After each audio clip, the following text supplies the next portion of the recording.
Welcome to the latest episode of the Risk Settlements podcast, Alternative Litigation Strategies, where I interview legal leaders in the litigation industry from top firms and companies from around the country.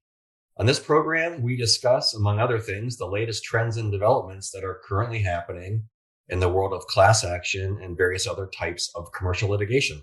I'm your host, Kevin Strzowski, with the litigation consulting firm Risk Settlements, and today we're going to be discussing various types of class action litigation trends, especially with regards to different fee structures that we've seen evolve over the past few years.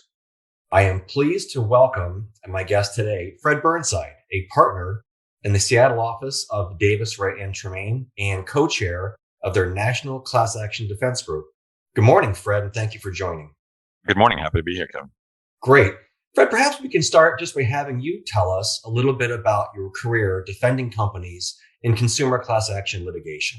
Sure. Truth be told, I actually started out on the other side of the V. When I got out of law school, I went straight to Milberg Weiss in San Diego doing plaintiff side securities fraud class actions. I did that for several years. I met my now wife, who was finishing a pediatric residency up here in the Pacific Northwest. I was in San Diego at the time and wanted to move up to the Northwest to be with her, and found a job at my current firm, Davis Wright. And so it's funny, I came to Davis Wright, had to take the bar, and I remember, my first day, I started on a Friday because I wanted my health insurance to kick in for the month because I didn't have any. And I figured, easy day, go through, meet people, fill out some HR paperwork, no problem. And at the end of the day, one of my partners, probably my biggest mentor, a guy named Steve Rummage, walked into my office and said, "Hey, you've done class action stuff before at Milberg Weiss. That'd be good to have. We have this new class action for Washington Mutual that was filed. Can you start working on this?" And I said, "Sure." He goes, "Great. Here's the complaint. If you can get a draft of the answer to me by Monday, that'd be great." Which is uncharacteristic of Steve. But my first day on the job, I walked onto a class action and had to do some work on the weekend. The dirty little secret, of course, was that time, at least in securities fraud class actions, nobody really litigated class certification because you had the fraud in the market presumption, so you didn't really have to. It's all about the lead plaintiff battle and the motion to dismiss battle. It's a little bit different, but that's how I kind of stumbled into it, and I really enjoyed it and liked the clients. I actually came very close to going in-house at Washington Mutual just before it went into receivership with the FDIC, proving that sometimes just being inert isn't a bad approach to life. That's how I kind of stumbled into it and went from there to doing consumer financial services class action to really any kind of consumer class action. I've defended banks, credit unions. I've defended Microsoft in various cases involving even product liability cases involving the Xbox 360. I once helped defend a company that sold, we'll be charitable here, herbal male virility pills in a RICO class action in Colorado, which was highly entertaining. But sure, any kind of consumer class action that was out there, I've largely defended. Sounds super interesting, and it is so interesting as well that you practice on both sides of the V. You're my third guest in a row that started off on the plaintiff side and then moved over to the defense side, but it gives you a very unique objectivity that I know most clients really do appreciate when you're looking at doing their litigation risk assessment. Now, we employ former plaintiffs lawyers and former defense lawyers, and it's always great to have those fresh perspectives from both sides of the V. So now you've been at Davis Wright for 20 straight years, over 20 years. Not something you see too often these days. What is it about the firm culture that's so attractive to you that's kept you there for over 2 decades?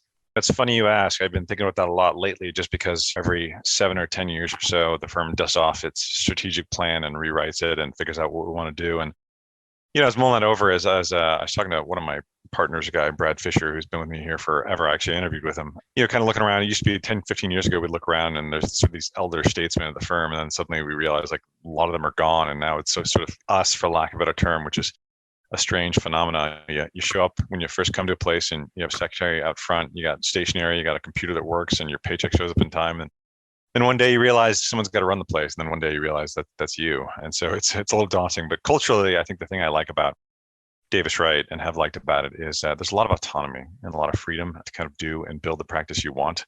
They largely let you build your own practice and explore your own interests. And I'd say what I think distinguishes the firm historically has been that everybody takes what they do seriously, but almost nobody takes themselves too seriously, which is nice. I really like that. I've had great mentors, I'd say, coming up through the ranks at this firm. The thing and the way I describe it to people who are interviewing with the firm is that I can think of no other firm on earth where you can get more opportunities sooner than you can here. If you show interest and desire and passion, they'll give you as much rope as you can handle. And they teach you, good things and how to think strategically, how to think like a client and how to manage expectations. And really the business of practicing law, I think, comes along, which isn't something they teach you in law school. And certainly plaintiffs lawyers, in my view, have a much better sense of the business of practicing law than I think most defense lawyers do, because as my buddy Danny Karen likes to say, you get paid per hour and I get paid perhaps, right? So Right.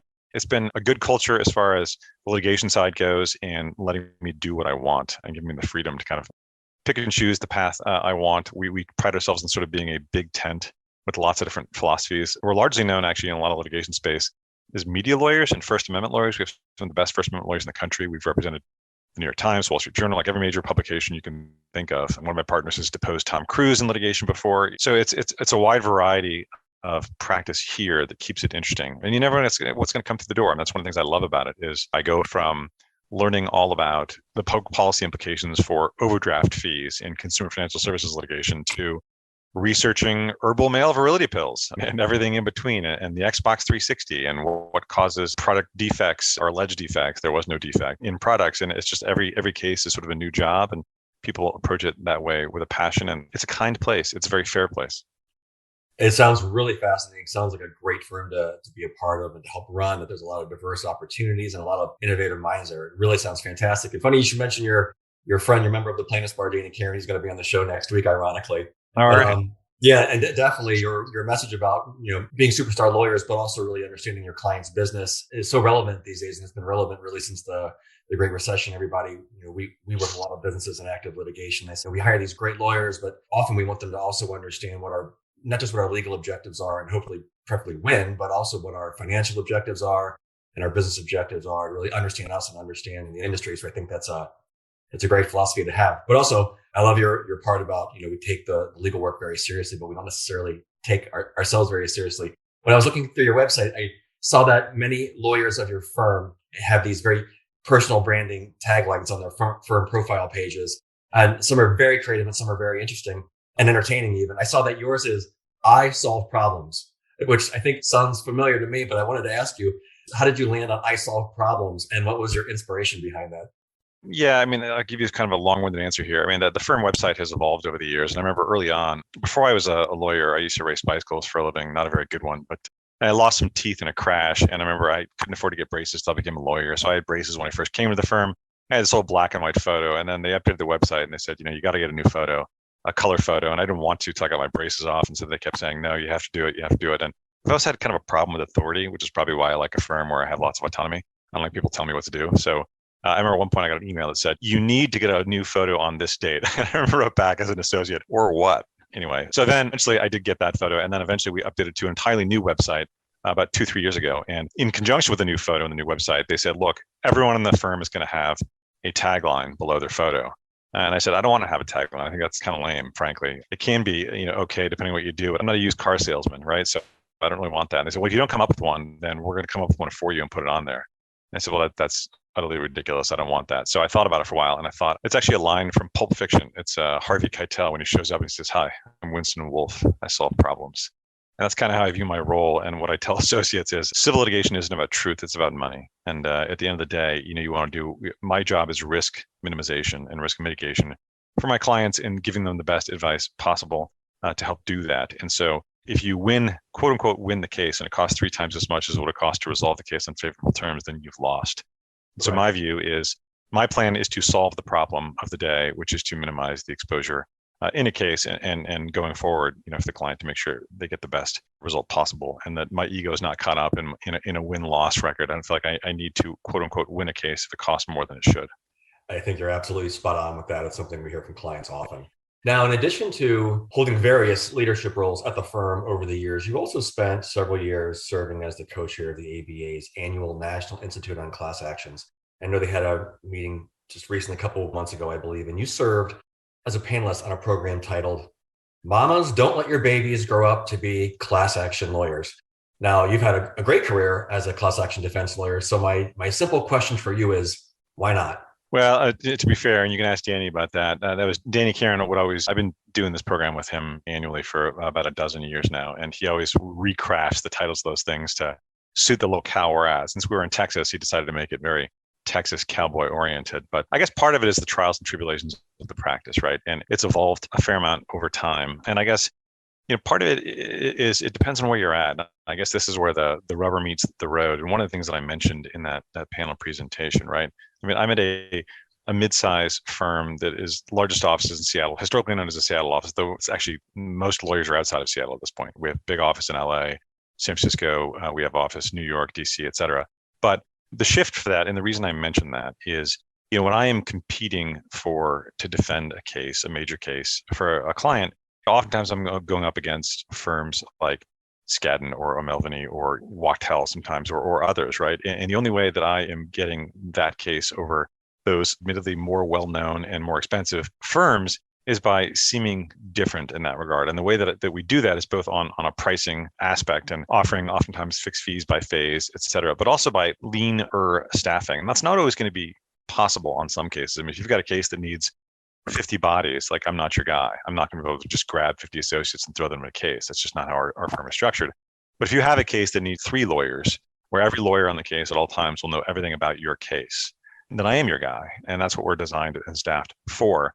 The flip side of that is, if that's the path that you want and you come to a firm and you decide, hey, these things are interesting. And one of the reasons I like class actions, they tend to be, I don't want to say bet the company cases because I think it's thrown around too much, but high profile, expensive type cases that clients are willing to devote resources to. So you really get to actually litigate fun, interesting policy, creative, contentious issues, which are fascinating in many respects. You get to do that, but it's not easy, right? That means if you're on a case with me, then if the client needs something, there are going to be weekends that are worked because there's only 3 of us on a case. It's a lot more stressful and time consuming when it's just you and 2 other people on a case, because for lack of a term, it's your ass on the line. And I had an associate a year or 2 ago who I like a lot and I worked a lot with, and had him on a case. And this was sort of the model. I remember we got a brief that came in unexpectedly late on a Friday that we had to get a draft response to the client for on a Monday. And I said, look, you wrote this half of this part of the case and I wrote this half. So I'll research and write this portion. You write that portion. Get it to me, Sunday. I'll bang it out first thing Monday morning for the client, get it out there. And he said, sure, no problem. And then an hour later comes back and says, yeah, sorry, I can't do it. I said, well, is everything okay? Your wife and kids okay? Well, what's going on? He said, no. So my generation just feels much more comfortable with having a more work-life balance in how we approach things. And I said, okay, that's fine, but you do realize, like, I also have a family, and that means I have to do it all, and I don't get to have that balance. And so it's fine if you genuinely have that belief in that approach, but just know that my generation feels comfortable not working with you ever again. And I didn't, and he's no longer at the firm. I mean, I didn't fire him; he went on to do something else. But so be it. I mean, if that's the choice you want to make, then fine. But that's the reason I raise that. It's taxing, right? I mean, it's funny. Years and years ago, I was on the hiring committee for a bunch of years, and I used to ask this question during interviews. And it stems from when a buddy of mine, who's also a litigator, he and I were in Las Vegas at the pool. He gambled enough to get comped, like at the Bellagio, et cetera, and I would ride his coattails and bet $10 a hand instead of $100 a hand. And we're doing a crossword puzzle, and the clue was you, Y-O-U, 3-letter word, it to yourself. You blank it to yourself. He's a litigator. I'm a litigator. His wife was also there with some friends, and she had the right answer for the crossword puzzle, and he and I had the wrong answer for the crossword puzzle. But the correct answer was O. You owe it to yourself. The answer he and I both picked was did. You did it to yourself. Okay. And part of me always wonders, like, as a Rorschach test, like when I give that question, unless you're constantly a little bit worried that you may have screwed something up or that there's something coming down the pike that you're not quite ready for, and thinking about it constantly, it might not be the right job for you, because these kinds of cases are the kind of cases, and I think attract the kind of personality where you're thinking about it all the time. I wake up thinking about these cases. I go to bed thinking about these cases. I think of new ideas and arguments when I'm out riding my bike or doing whatever, just because it's fun, it's interesting. That's what makes the job fresh and interesting, but it's not easy, right? And that is combined with the increased billing pressures. I mean, I have a meeting after this podcast with a client whose insurer wants to come in and has this whole list of guidelines that I'm supposed to adhere to and how we're going to comply with that. One of which is, for example, there can be one lawyer that attends trial. One lawyer that can do yeah, that's it. No other lawyers, and which may make sense in a high volume, like single plaintiff type case. But that's not how class actions are tried, right? And I've tried a class action, only one, but it takes a lot of time and resources, and that's not the model. So dealing with that, and then dealing with the fixed fee by phase approach that comes out, and being right about that, and having the data to make that work is really stressful, and actually creates some weird synergies with plaintiffs' counsel, because it used to be back in the day with defense lawyers. So one of my partners, who was a public defender for years, used to have a saying. He said, a continuance is just as good as an acquittal. It just doesn't last as long, So for the longest time, dragging things out was fine because, like Danny said, we get paid per hour. But clients always want updates. And so if you're on a fixed fee for a phase, and it's dragging on, you're just chewing through dollars you're never going to get back. And so I had a senior in-house counsel at one point say to me, when he was first rolling out this fixed fee by phase approach, and before we had all the escape hatches built in for unexpected consequences, he said to me, if I can hire a contractor to build my house on a fixed fee, why can't I hire you? And I said, because nobody's trying to tear down your house. I said, every day I got guys pulling on nails on the other side. It's a totally different environment. But that is the struggle. And we now have people at our firm whose sole job it is to view, for class actions, among others, fixed fee proposals by phase and look at it and see, does it price out? Look at the last 40 cases we've done like this. What do we know to opposing counsel? Are they likely to file one discovery motion or 10? Are they likely to take 5 depositions or 50? And to try and price that out and build in the escape hatches. But all of that isn't law practice. And it's really, really stressful to have to think about that all the time. I mean, at the end of the day, a lot of people end up not wanting to do this because they say, look, I just want to practice law. I'm like, that's great. But we also have to run a business, and the client is running a business. And so they expect us to treat them like we also know how to run a business and are cognizant of their costs and their needs. And they've got budgets they need to report to and bosses they have to report to. And so it's all part and parcel to it. And so what I'd say is the reason I think that Danny had that panel up there and we had it on there was there's so many different aspects beyond the practice of law and beyond simply defending a class action that roll into trying to handle large scale class action defense that are extremely taxing and time consuming and exhausting in many ways and not that rewarding in part, but that's kind of what you got to do. That's the price of admission to get in the game. Now, tell us a little bit more about the fixed fee by phase. Exactly, what do you mean by that? What are the phases? When did these types of requests start to evolve? How commonplace are they among the billing structure requests for your clients in class action litigation? And what are some of the challenges that it presents and the impacts that it has on your litigation strategy? Sure. I mean, the first time we started seeing them was in the early 2000, I think 2005, 2006, 2007 is when we started seeing a lot of them and roll them out. And there are challenges. So some of the phases that we typically see are initial factual investigation and background, kind of figuring out what the heck's the case about. And frankly, we usually don't price that one that much because as part of the pitch to the client, which is all for free, you've done most of that anyway. And so I mean, some of it is getting additional facts, talking to additional witnesses, figuring out who the records custodians are, getting the various records, et cetera. That's all part and parcel to it. But there's the initial fact investigation, background, et cetera. The next phase is usually, through a motion to dismiss. And then we've learned the hard way. You often want to structure that, especially if you're in state court and even federal court, on multiple rounds of motions to dismiss. It's one thing if you price it through motion to dismiss, if they get leave to amend once or even twice and you blow through that budget 2 or 3 times, then, you're just looking at a huge gaping hole and working for free. After that, it is often, there's a whole phase on discovery, both offensive and defensive. There's a whole phase on class certification, obviously, will come up, assuming you're litigating over that. And I'll confess, and I know I'm probably the only person in history on the defense side who's ever done this, but the one class action case I had to go to trial on was a case where there really weren't any good defenses to class certification. So to avoid plaintiff amending to add in additional claims and parties, I actually stipulated a class certification on the condition that they not amend. And so that was one aspect of it, is big gamble. And it paid off. We won. It did go to trial, and we won at trial, which was really stressful. But there's this class certification phase. And then after that, there's often summary judgment, potentially decertification phase. And then there is pre-trial stuff, trial stuff, post-trial motions, and then appeal. Those are the usual phases that we break out. And looking at each one of those and trying to get a good data set and analysis for that. And discovery can be the hard part. I mean, it's gotten better over the years because so much is more automated now, and with search terms and algorithms and things, it can be a little more streamlined. But that's where it can. You really have to know where the bodies are buried and how many documents you're talking about, how many terabytes of data you're talking about, and how you're going to produce it, and who's going to review it, and how that's going to get done. Because I know from experience from talking to various clients that there's another firm in town in particular that used to pitch for a large client's class action work, and we kept getting the cases because we kept doing really well in the cases.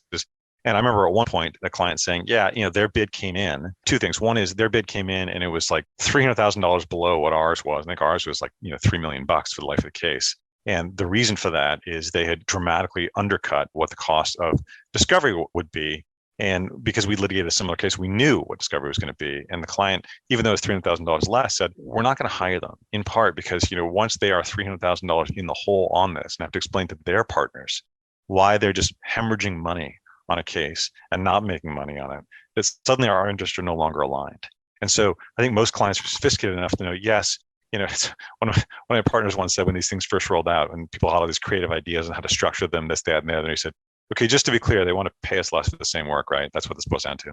Right. And in some ways, there is truth to that, to be sure. But I think a lot of that is also predictability and budgeting and accountability to get that done. So people know what's coming down the pike and when. And my own practice is before I ever send an invoice to a client that is over, depending on the case, a certain threshold amount, I'll review the invoice and I'll tell the firm to hold it. And I'll pick up the phone and call the client and just say, hey, look, we have this fixed fee by phase section. This one's coming in like on this phase. And if we've gone over it, I'm going to say, this is why we've gone over it. Or if it's under it, what I'll often try and do, and what we often do is try and structure it so that if it turns out one phase wasn't nearly as expensive as we'd anticipated, I'll ask that we roll over up to 50% of that phase into the next phase, just to give us more little wiggle room to say, they didn't do as much here, which means they're probably going to have more over here.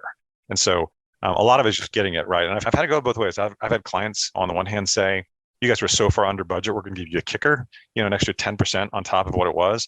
And I've had other clients say, when we grossly underestimated because there were 3 times as many depositions and 3 times as many motions as we expected, too bad. That's what you bid. So there has to be some sharing of the pain involved there. And I don't do work for that client anymore. And I understand where they're coming from, but they've got bosses to report to. But ultimately, what it's boiled down to is most companies, most large companies that are going to get sued in a class action, they have risk officers, among others. And what they're really trying to do is place the risk on us as opposed to them for the cost of defense. And I get it. It's a business strategy. And that's exactly what they're doing. I know why they're doing it. I don't like it. I don't want the risk to be on me. But again, that's part of the price of admission. You want to play in this area. That's what you got to do.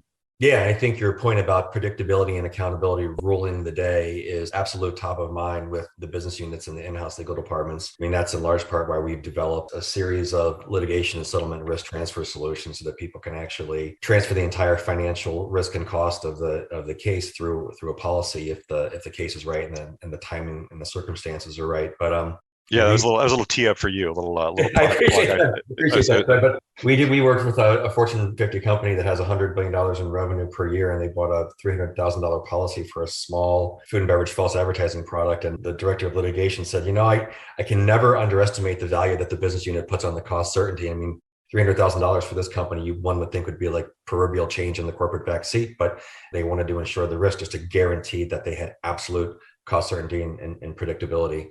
So really, some of that boils down to, just some of this is just broad based. I tell the story to associates all the time, but I call it practice hygiene, which is being in touch with clients on a frequent basis and not surprising them. And the story I tell is, I remember when I first came to the firm, I had, there's a guy who actually went on to be the general counsel of a client later, but I remember coming to his office, it's a big stack of back when people did on paper of these gray sheets. And I said, what are those? He said, these are invoices. And I go through them. And he said, sometimes this is the only message that a client will get from you in a month. So make them read well and make them make sense. He said at the same time, there's lots of hard things about this job.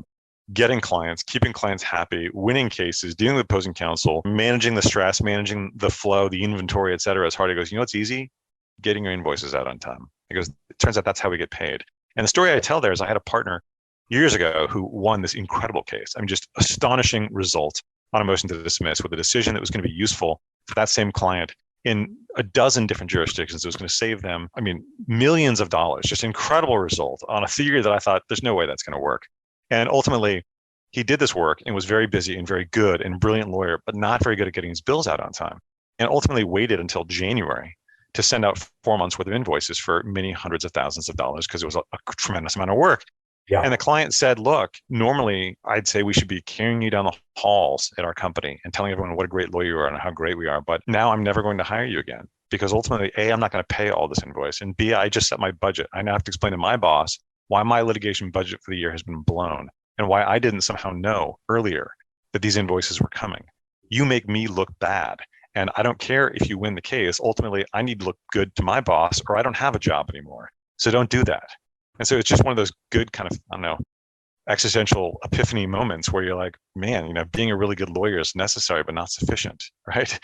Keeping clients happy. You don't have to be the world's greatest lawyer to keep clients happy because there's really only one world's greatest lawyer. What you need to do is give them predictability and good service and good bang for their buck and take a problem that is theirs and make it your own and let them know that you have a plan for them. And if it changes, you'll let them know.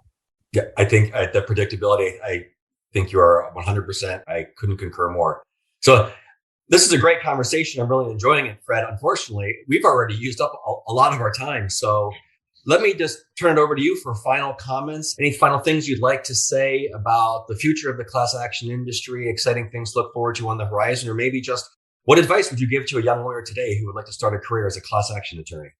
I'll answer both those questions. I mean, I think on the future and the horizon, what I would say is I think you're going to see the area of arbitration is really evolving with you're seeing mass arbitration and people pushing back on that. And then certain clients who've rolled out arbitration clauses now regretting doing so. And that's going to be in flux. And you'll see that. I think in this administration in particular, you're seeing a lot more aggressive antitrust enforcement. You're seeing the CFPB with what appears to be a model of ready, shoot, aim, going after financial institutions and regulating everything. Sometimes I think with bad policy, but that's just me.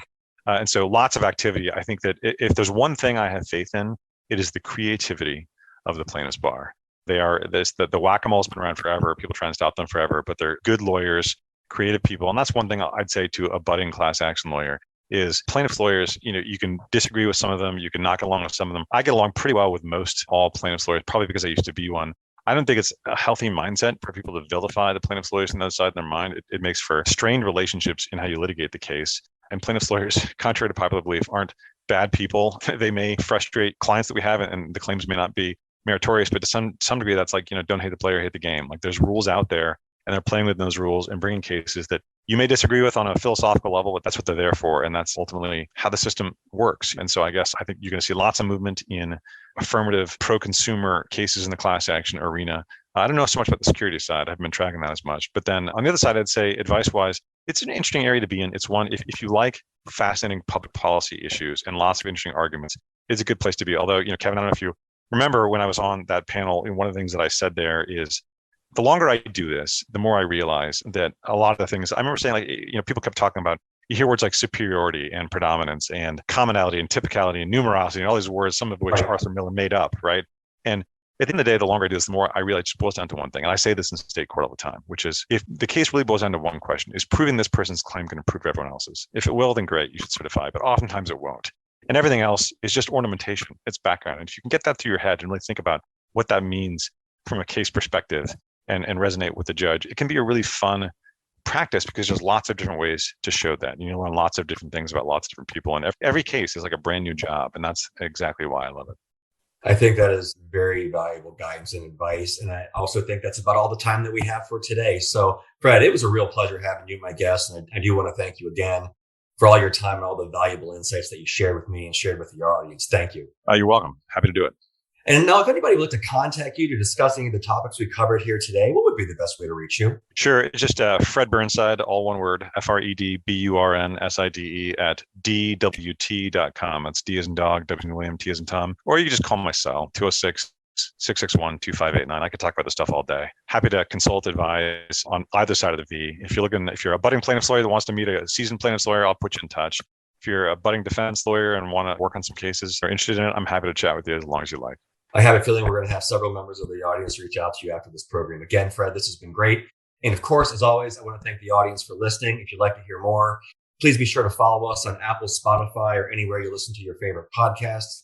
If you would like to listen to a recording of today's program or learn more about the litigation and settlement risk transfer solutions that are available through Risk Settlements for class action and other types of litigation, you can visit our website at www.risksettlements.com. And of course, you can always reach out to me directly at kevins@risksettlements.com or my cell 216-570-9370.